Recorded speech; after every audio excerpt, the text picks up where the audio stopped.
He thought he could destroy me at 10 in the morning and still waltz into his $88 million IPO at midnight. He was wrong. Dead wrong. Because the one thing he couldn't control was the very thing I'd built with blood, with sleepless nights, and with lines of logic no one else could understand. By the time he discovered what I'd done, it was already too late. The dominoes had fallen. The empire had crumbled.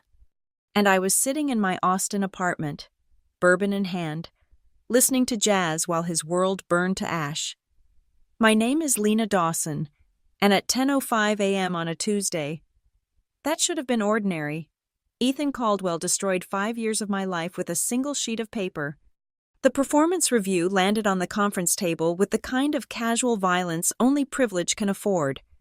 Through the floor-to-ceiling windows of Skyline Technologies' 20th floor boardroom. Seattle's morning fog rolled across Elliott Bay, indifferent to the earthquake happening in my chest. $1,800, Ethan said, leaning back in his Italian leather chair, the one his father had custom-ordered when he'd appointed his 28-year-old son as COO 6 months earlier. That's your bonus for the year. I kept my hands perfectly still on my lap. No trembling, no fists, just 10 fingers resting against the charcoal fabric of my pencil skirt, while my mind calculated 365 days, 8,760 hours, 525,600 minutes of building Helios from nothing, the data infrastructure platform that would carry Skyline's $88 million IPO, my platform, my architecture, my sleepless nights debugging kernel panics at 3 a.m. while Ethan was doing tequila shots in Cabo. The board feels, he continued, and I noticed how he always hid behind the board when delivering his cruelties, that you lack energy, vision, the kind of leadership presence we need as we scale. Leadership presence, from a boy who'd shown up to our last production crisis in a Patagonia vest and boat shoes, asking if we'd tried turning it off and on again. I see, I said. 2 words, neutral, professional. The same tone I'd used when explaining to him for the 3rd time why we couldn't just leverage blockchain for our SQL databases. He pushed the review toward me. Under Areas for Improvement, someone had typed, needs to demonstrate more enthusiasm for company culture initiatives. Company culture initiatives, like the mandatory Friday happy hours where Ethan held court, surrounded by the 20-somethings he'd hired straight from Stanford and Berkeley. Kids who called him E and laughed at his stories about disrupting the data space. Kids who didn't know that our entire infrastructure would collapse without the Byzantine network of fail-safes I'd coded into Helios's core logic. Questions, Ethan asked, already checking his phone. There was a Rolex Submariner on his wrist, the same model his father wore, the CEO who'd built Skyline from a garage startup, but somehow managed to raise a son who thought Git was that thing engineers use. No questions, I said.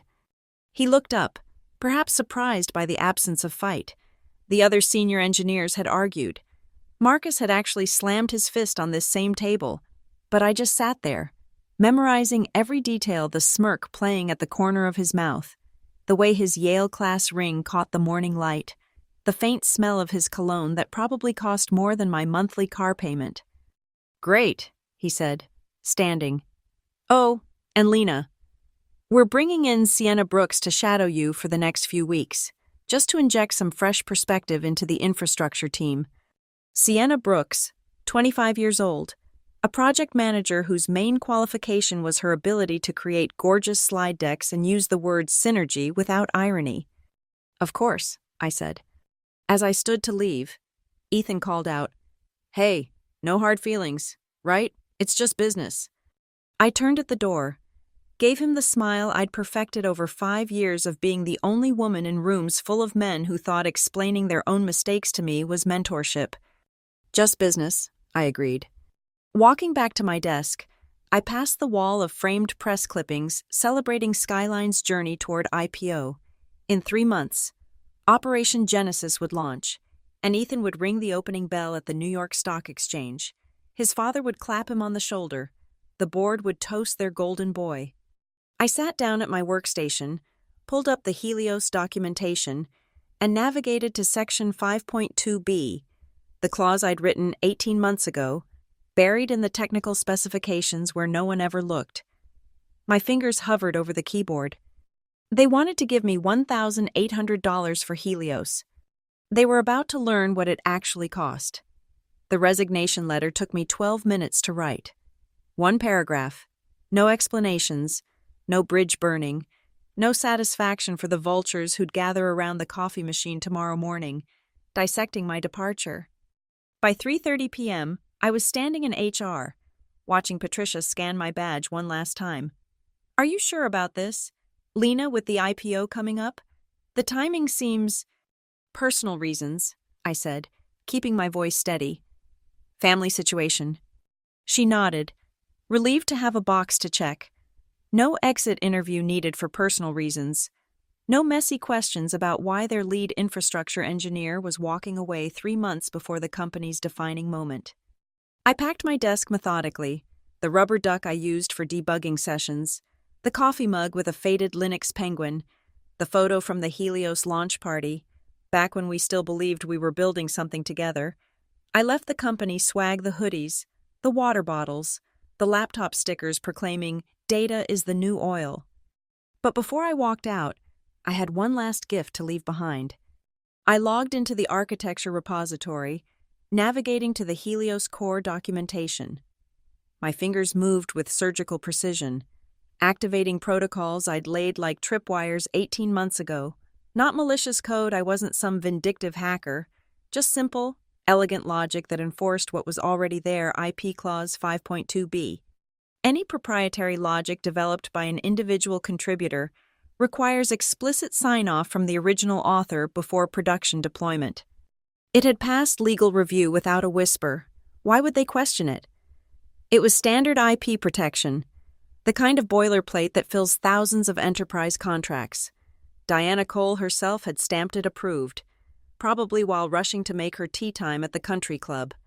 I pulled up the decision tree algorithms, the load balancing logic, the failover protocols, the beating heart of Helios that I'd written alone, during hundreds of nights when the office was empty except for me and the cleaning crew. Each component got tagged, sensitive IP, pending author verification. Then I locked them. Not deleted, not corrupted, just sleeping, waiting for a signature that would never come. The compliance system accepted it without question. After all, I was following protocol, protecting company assets, being a responsible engineer right until the end. I archived everything in the internal repository, nested 6 folders deep in the structure where documentation went to die. The folder name was innocuous, Legacy Compliance Review Q3, the kind of directory that junior developers would skip over, that Sienna Brooks wouldn't even know existed. My phone buzzed, a Slack message from Carl Emerson, the only architect who'd ever bothered to understand what I'd built. "Heard about this morning, those bastards." I typed back, "Check the old documentation vault sometime. Section 5.2b, might be important for the IPO." 3 dots appeared, then disappeared. Carl was smart enough to understand. I created one final document, a 76-page technical binder that laid out everything, every algorithm, every dependency, every integration point, but most importantly, page 54, where clause 5.2b sat like a sleeping dragon. I printed it on the ancient printer that no one used anymore, the one hidden behind the server room that still smelled like toner and broken dreams. The binder went into my old filing cabinet, the one with the sticky lock that facilities had been promising to fix for 3 years. I left the key in an envelope, addressed to Carl, hidden under the keyboard at my desk. If they were smart, they'd find it. If they were arrogant, they wouldn't even look. Knowing Ethan, I was betting on arrogance. As I walked through the lobby for the last time, Ethan appeared near the elevator banks, probably heading to his 4:30 CrossFit session. He saw me with my box and actually had the audacity to look surprised. "Lena, what's this?" "Moving on," I said. "You were right. I lack vision." He shifted uncomfortably. "Hey, if this is about this morning—" "It's not," I lied. "Just time for something new. I'm sure Sienna will do great things with Helios." The mention of Helios made something flicker in his eyes. Pride, probably, his baby, his IPO rocket ship. "Well," he said, already backing toward the elevator, "I'm sure you'll land on your feet. You're talented." Talented, like I was a circus performer who'd learned a neat trick. "Ethan," I called as the elevator doors opened. He turned.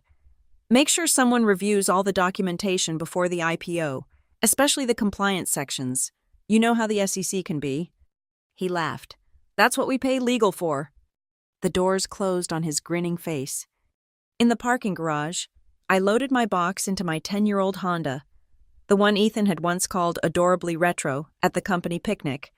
As I drove away from Skyline Technologies for the last time, I didn't look back. The bomb was armed. The fuse was lit.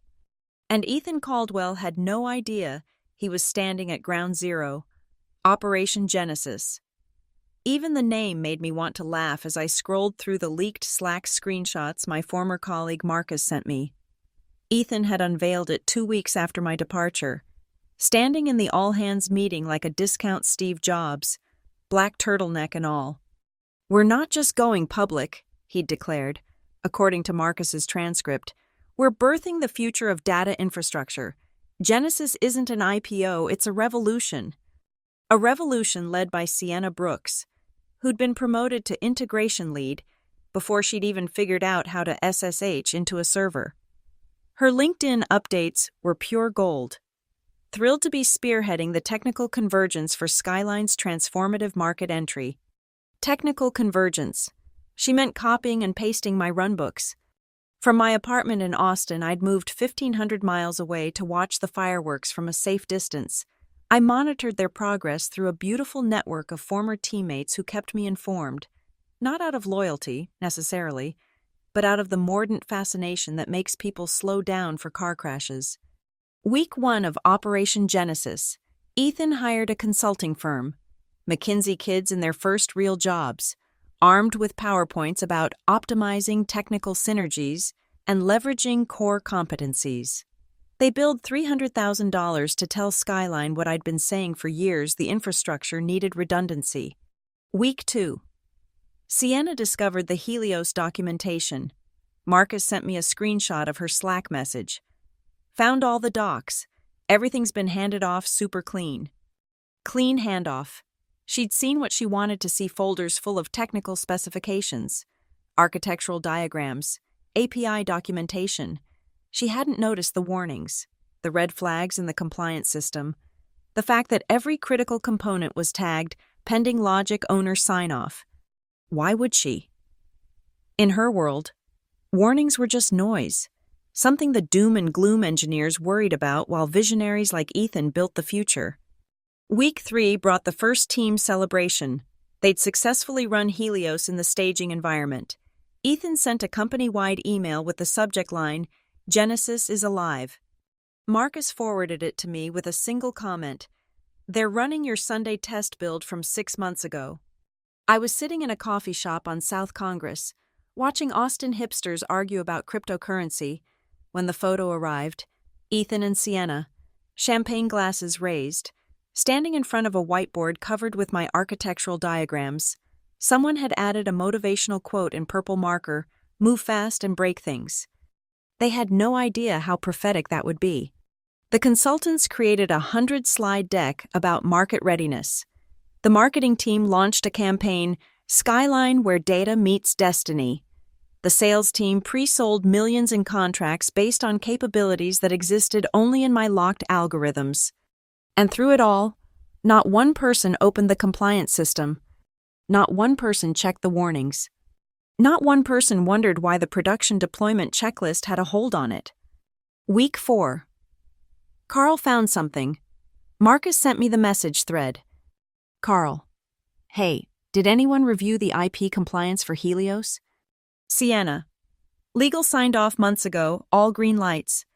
Carl: "But there's a flag in the system." Ethan: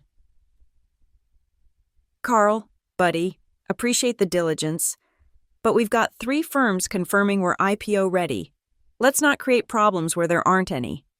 Carl: "Sure, Just thought someone should know. That was Carl, always covering his ass with a paper trail. Week 5 brought the real festivities. The IPO roadshow began. Ethan flew to New York, Boston, Chicago, San Francisco, selling the dream of Skyline's revolutionary data platform. The platform built on Helios, built on my code, built on algorithms that were sitting in a locked vault, waiting for a signature from someone who was currently learning to make pottery in an Austin Community College class. I wasn't actually learning pottery, but the alibi was airtight. Sienna posted Instagram stories from the Skyline War Room, a conference room they decorated with monitors showing meaningless metrics, green numbers scrolling up, success theater for the investors who'd drop by for tours. T-minus 30 days to Genesis. She captioned one photo, peace signing next to a monitor showing system health at 99%. 99% of nothing is still nothing. Marcus kept the intelligence flowing. They're planning to flip the production switch the night before IPO. Ethan wants to ring the opening bell with full system deployment. Of course he did. Maximum drama, maximum glory. Maximum devastation when it all came crashing down. I pulled up the Skyline investor portal on my laptop, looking at the valuation that had climbed to $92 million on paper. $4 million of that was supposedly the value of Helios, my Helios, the system they thought they owned. In 6 weeks, Ethan hadn't once asked where I'd gone, hadn't wondered why I'd walked away so quietly, hadn't questioned the gift-wrapped documentation I'd left behind. He thought he'd won the moment I'd surrendered without a fight. But I hadn't surrendered. I'd aimed, and in T-minus 30 days, I was going to pull the trigger. The first crack appeared at 9:43 a.m. Pacific Time, 14 days before IPO. Marcus's text was brief. Sandbox is on fire, literally showing fire emojis in the error logs. I was at a farmer's market, examining heirloom tomatoes, when the details started flooding in. The test environment had thrown its first real tantrum error code, 5004, then 4004, then complete schema corruption. The kind of cascade failure that happens when you try to run a symphony without a conductor. Ethan called an emergency all-hands at 10 a.m. Someone live-streamed it on the company Discord. Innovation requires iteration, he announced, standing beneath a banner that read, Genesis countdown 14 days. These minor hiccups are just the system's way of stress testing itself. Minor hiccups. The system was eating its own tail, and he called it minor hiccups.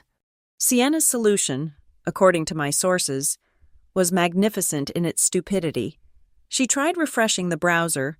When that didn't work, she cleared the cache. Then she had everyone clear their caches. Then she suggested they try incognito mode. Maybe it's cookies, she'd said in the war room, while senior engineers stared at her with the hollow eyes of people watching their careers dissolve. The QA team went into overdrive. 4 days of rollbacks, hot fixes, and what Ethan kept calling aggressive troubleshooting, which meant throwing random solutions at the wall and praying something stuck. The Slack channels Marcus forwarded were poetry. API endpoints aren't syncing. It's not the endpoints, it's the timestamp formatting. No, timestamp is fine, it's the zone mapping. Zone mapping is correct. Data loss is at 40%. How is that possible? I don't know. Ask Lena. Oh, wait.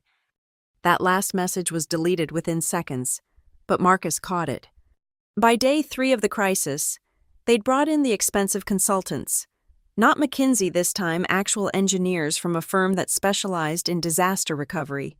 They cost $12,000 per day and arrived in matching polo shirts, like a very expensive IT squad. One of them, according to Marcus, asked the right question. Where's the original system architect? She left for personal reasons, Ethan had replied. But we have comprehensive documentation. Comprehensive documentation. My documentation. Every line designed to look complete while leaving out the one piece that mattered, the authorization protocols embedded in the core logic. Carl Emerson was getting nervous. I could tell from the messages Marcus forwarded. Carl was too smart to not smell the trap, but too cautious to sound the full alarm. He started digging into the old filing systems, pulling archives that hadn't been touched since I'd left. He's been in the server room for 6 hours. Marcus texted on day 4, going through physical binders like some kind of detective. Physical binders. Carl was old school like that. He still printed critical documentation, still believed in paper trails that couldn't be deleted with a keystroke. Meanwhile, Sienna had pivoted to what she called holistic debugging. This involved bringing in a mindfulness coach to help the engineering team center their troubleshooting energy. She made them do breathing exercises while the system hemorrhaged data. The board was starting to ask questions.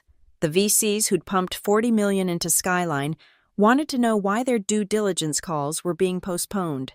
Ethan's father, CEO Richard Caldwell, flew back from his vacation in Santorini. "Fix it," was all he said. According to the executive assistant who whispered everything to Marcus, "I don't care what it takes. Fix it." But here's the beautiful thing about systems. They're only as strong as their weakest logic gate.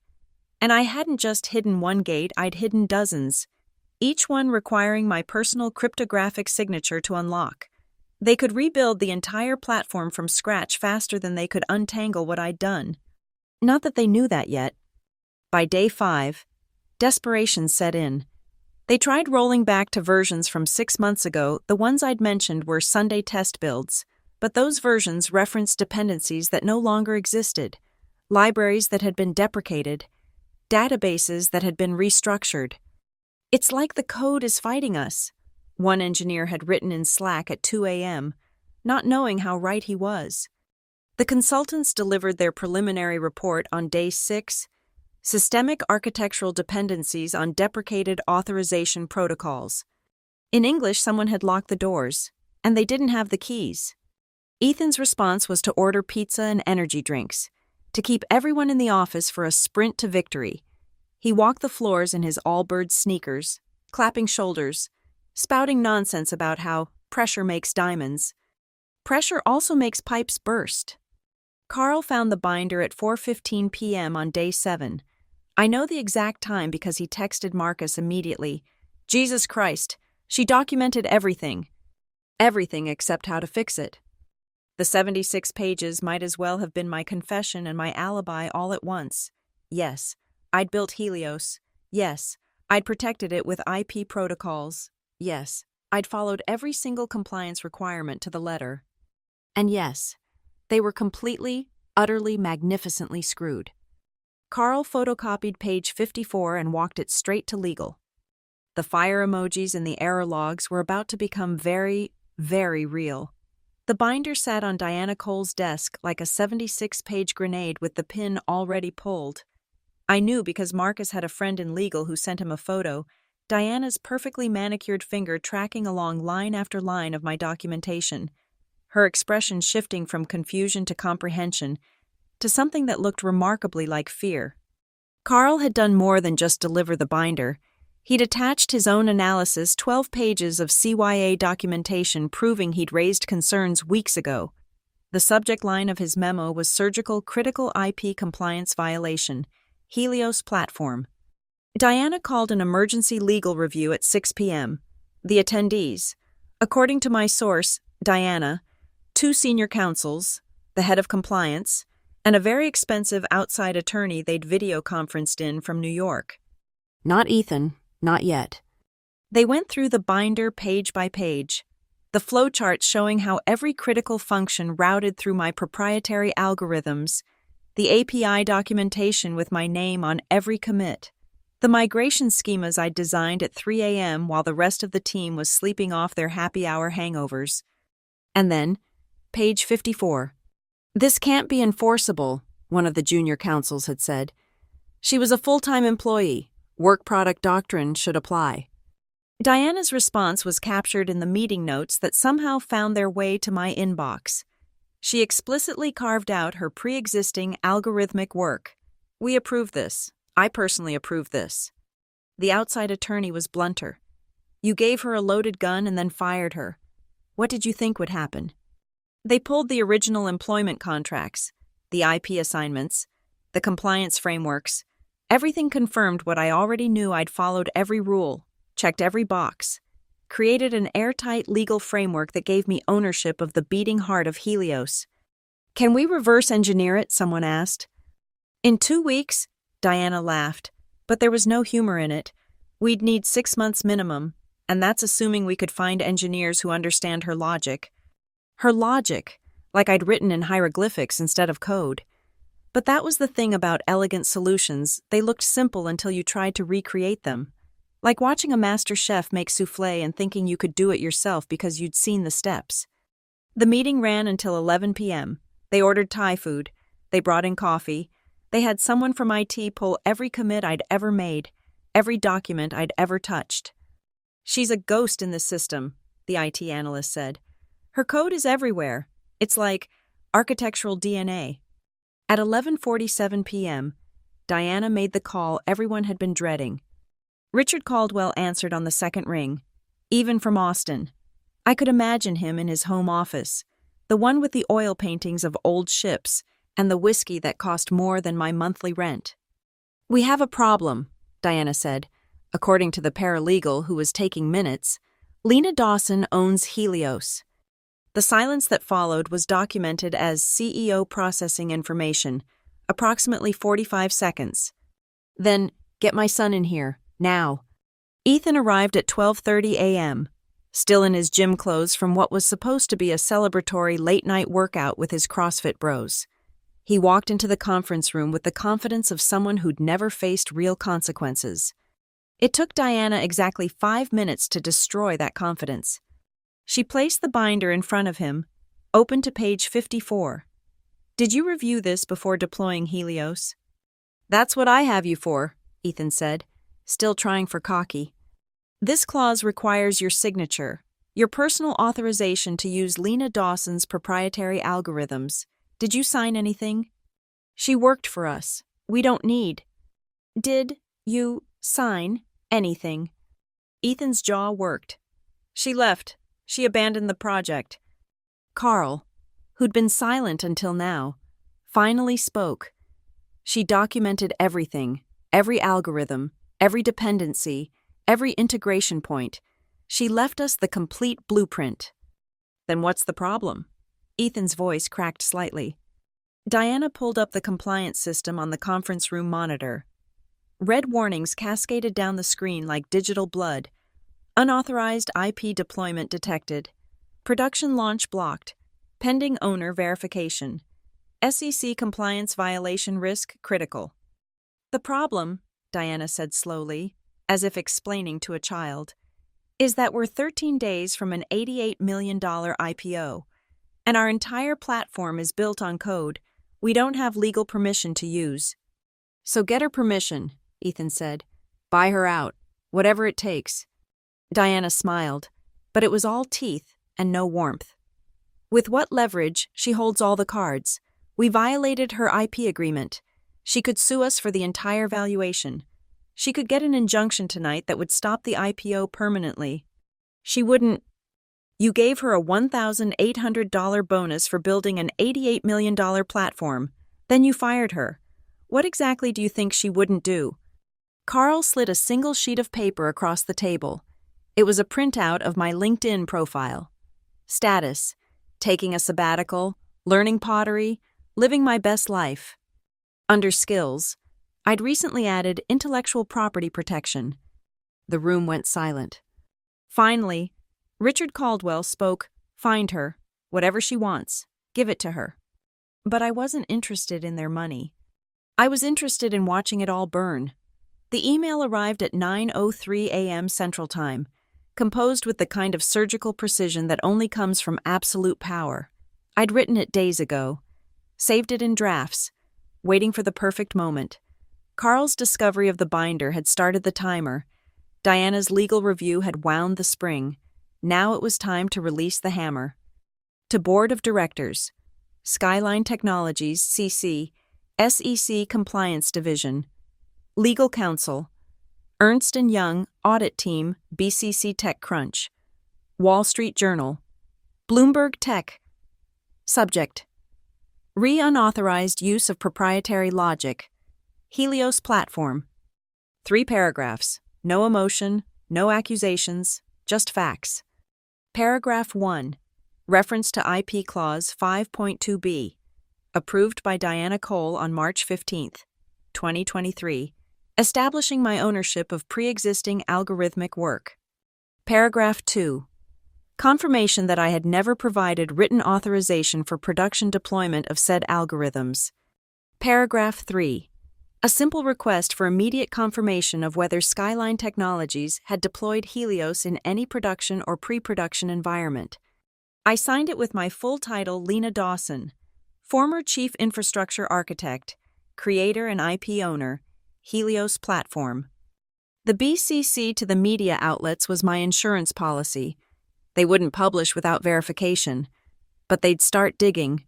By the time Skyline realized reporters were sniffing around, it would be too late to control the narrative. Marcus texted me within minutes. The building just went into full lockdown mode. Nobody in or out of the executive floor. The SEC response came at 9:47 a.m., not a form letter, a personal email from a senior investigator. Ms. Dawson, we'll need to discuss this matter immediately. Are you available for a video conference? I was sitting in my Austin apartment, wearing sweatpants and a vintage Nirvana t-shirt, about to tell the SEC that a company valued at $88 million had built their house on sand I owned. I'm available, I replied. The video call lasted exactly 22 minutes. I shared my screen, walked them through the documentation, showed them the timestamps, the approval signatures, the Git commits, the investigator. A woman named Sarah Chen, who looked like she'd seen every corporate scam invented, took notes without expression. Do you have proof that they're using your code in production? She asked. Check their investor materials. Page 47 specifically mentions the Helios platform as their core technology asset, the platform they're taking public in 13 days. And you never gave permission. I gave them documentation. I gave them flowcharts. I gave them everything they needed to understand what I built. What I didn't give them was the legal right to use it. Sarah's expression finally cracked a tiny smile. Ms. Dawson, we'll need you to forward all relevant documentation. The IPO is now under formal review. By noon, Skyline's stock pre-orders had dropped 12%. The board called an emergency meeting at 1 p.m. Someone live-streamed audio on an anonymous burner account, probably a bitter engineer who'd watched Ethan take credit for their work one too many times. Richard Caldwell's voice was ice. How did we not know about this? Diana's response was careful. The clause was in the documentation. It was reviewed and approved through standard channels. Standard channels that are now costing us $88 million. Ethan tried to interject. She's bluffing. She needs us more than...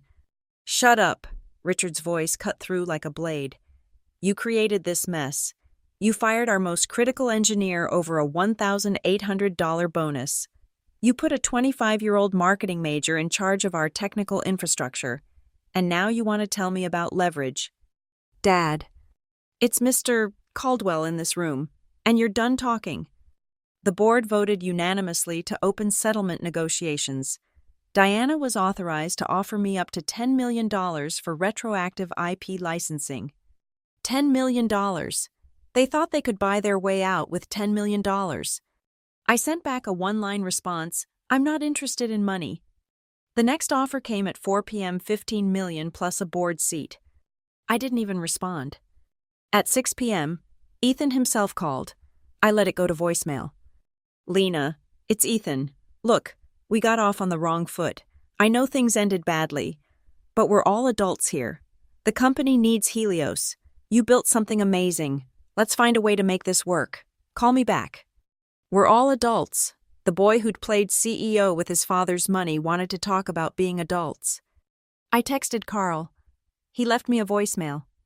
Carl and me, I'm going to let him marinate in his panic. By 9 p.m., TechCrunch had picked up the story. Skyline Technologies IPO in jeopardy over IP dispute. By 10 p.m., 3 major investors had pulled out. By 11 p.m., the valuation had dropped to $62 million, and I hadn't even played my final card yet.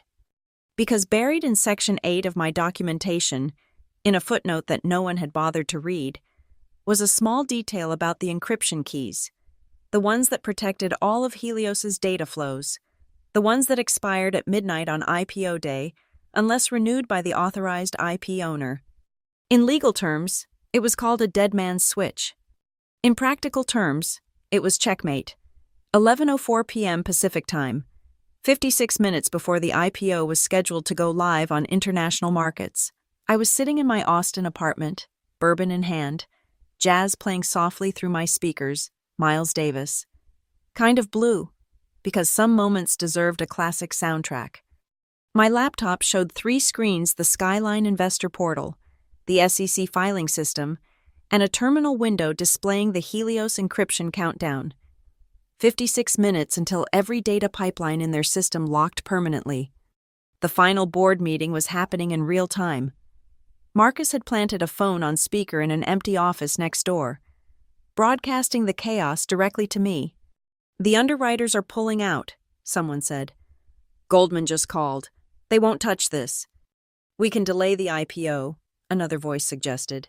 "Push it back 3 months. Sort this out." "There is no sorting this out." That was Richard Caldwell, his voice empty of its usual authority. "She owns the core technology.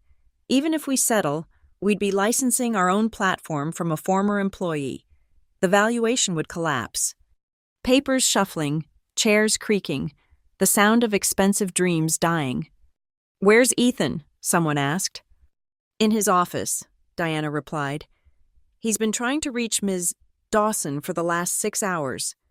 11:23 p.m. Ethan had left 17 voicemails. They'd started confident, shifted to conciliatory, and finally devolved into barely controlled panic. The last one was just breathing and what sounded like bourbon being poured. I pulled up the SEC compliance portal and typed a single message. "For the record, I am willing to license the Helios IP to Skyline Technologies under the following condition. Ethan Caldwell publicly acknowledges that he terminated the creator of the company's core technology over a $1,800 bonus dispute." The message was logged at 11:31 p.m. Within minutes, Diana Cole was on a conference call with the board, reading my terms aloud. "That's it?" someone asked. "She just wants a public admission." "That's it?" "Then do it. Get Ethan to—" "No," Richard Caldwell's voice cut through. "My son will not humiliate himself for her satisfaction." "Sir, with all due respect, the entire IPO—" I said no. 11:42 p.m. The Wall Street Journal updated their headline, "Skyline Technologies IPO suspended indefinitely." 11:48 p.m. The encryption countdown showed 12 minutes. After that, Helios would become a very expensive pile of inaccessible code. The data would be there, but encrypted with keys that would self-delete. The algorithms would exist, but be unable to run. It would be like having a Ferrari with no engine, beautiful, expensive, and completely useless. My phone rang, unknown number, Seattle area code. I answered on the 3rd ring. "Lena." Richard Caldwell himself. "What's this really about?" "Your son thought he could erase me. Mr. Caldwell, 10 a.m. on a Tuesday. He tried to make 5 years of my life worth $1,800. So this is revenge. This is consequences." Silence. Then, "What if I fired him? Would that satisfy you?" I almost laughed. "You're offering to fire your own son." "I'm offering to do what should have been done months ago. Ethan isn't qualified to run a lemonade stand, much less a tech company. You know it, I know it, the whole damn building knows it. But he's your son. And Skyline is my company. 20 years I built this. I won't let him destroy it in 20 minutes. 11:53 p.m. 7 minutes until midnight. "It's too late," I said. "Even if you fired him, the encryption expires in 7 minutes. Helios dies at midnight." "You're really going to destroy $88 million over a personal grudge?" "I'm not destroying anything. I'm exercising my legal rights over my intellectual property. Your son destroyed $88 million when he decided I wasn't worth respecting." 11:56 p.m. Richard's voice turned desperate. Name your price. Any number. I told you my price. A public admission. Be reasonable. I was reasonable for 5 years. I was reasonable when I worked 60-hour weeks. I was reasonable when I built Helios while Ethan took credit in board meetings. I'm done being reasonable. 11:58 p.m. Lena, please. You have 2 minutes to get Ethan to publicly admit what he did. The SEC portal is open. The media is watching. 2 minutes. I could hear Richard screaming at someone to get Ethan. Running footsteps. Doors slamming. 11:59 p.m. Ethan's voice came through, broken and slurred. What do you want me to say? The truth. I fired Lena Dawson. She built Helios. I gave her $1,800 for $88 million in value. I was wrong. Post it to the SEC portal. Now? 30 seconds. 20. 10. It's done. Diana's voice. It's posted. Midnight. The encryption engaged. Helios went dark. $88 million vanished into digital smoke. I closed my laptop, finished my bourbon, and smiled. Checkmate, I whispered to the Austin Knight. The emergency board meeting started at 12:07 a.m., but by then, it was already over. The monitors in the war room showed nothing but error messages where Helios's dashboard used to be. The beautiful green metrics Sienna had been so proud of were replaced with a single line of text, system locked, IP authorization expired. Richard Caldwell sat at the head of the conference table, looking every one of his 63 years. The board members were silent, their faces illuminated by laptop screens showing their portfolios hemorrhaging value in real time. Motion to remove Ethan Caldwell from all operational positions, someone said quietly. Seconded. The vote was unanimous. Ethan wasn't even in the room to see it happen. Security had found him in his office, passed out next to an empty bottle of Macallan. Diana Cole drafted the SEC filing at 12:42 a.m.